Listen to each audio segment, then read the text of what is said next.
अगली खबर पे बढ़ते हैं। यूके के प्रधानमंत्री कीर स्टारमर की भारत यात्रा के दौरान भारत और यूके के बीच 35 करोड़ पाउंड की मिसाइल डील हुई। इस डील के तहत भारतीय सेना को यूके में बनने वाली लाइट वेट मल्टी रोल मिसाइलों की सप्लाई होगी। इन मिसाइलों का उत्पादन यूके के नॉर्दर्न आयरलैंड में होता है और यूके को उम्मीद है कि इस डील से उनके यहाँ 700 रोजगार तैयार होंगे।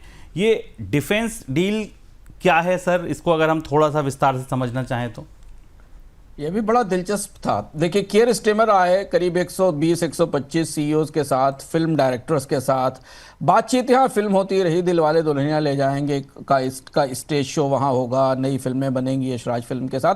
पर पीछे ये एक बड़ी डील हुई और ये बड़ी डील भारत की डिफेंस रिश्तों के संदर्भ में, यूरोप और एशिया के पावर बैलेंस की दृष्टि से और भारत के लिए नए सप्लायर की दृष्टि से बेहद महत्वपूर्ण से समझना जरूरी है। करीब करीब 350 मिलियन पाउंड की है, $468 मिलियन की ये मिसाइल डील है और इसमें भारत पहली बार इतनी बड़ी खरीद कर रहा है डिफेंस में यूके से। Light weight multi role missiles हैं जिनको रॉकेट लॉन्चर से और वाहनों से लॉन्च किया जा सकता है। यूक्रेन इनका इस्तेमाल रूस के खिलाफ युद्ध में कर रहा है, यानी ये बैटल टेस्टेड वेपन जिनको कहा जाता है डिफेंस की भाषा में, बैटल टेस्टेड वेपन है।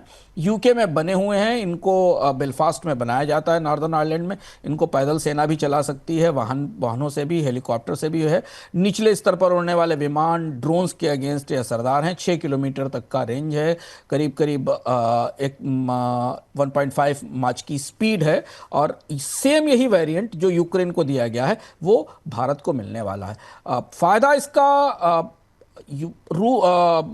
कियर स्टेमर को सबसे बड़ा फायदा यह है कि वो बुरी तरह से बेरोजगारी से, मंदी से यूके की अर्थव्यवस्था में जूझ रहे हैं, तो वो नई सौदे करने की कोशिश कर रहे हैं और उन्होंने भारत को अंततः अपना डिफेंस पार्टनर बना ही लिया है। इस समझौते में कुछ और भी चीजें शामिल हैं, जिसमें कि भारत के नेवी शिप्स के लिए इंजन बनाने की, इलेक्ट्रिक प्रोपल्शन इंजन बनाने की एक परियोजना भी शामिल है जो करीब 250 मिलियन पाउंड की है।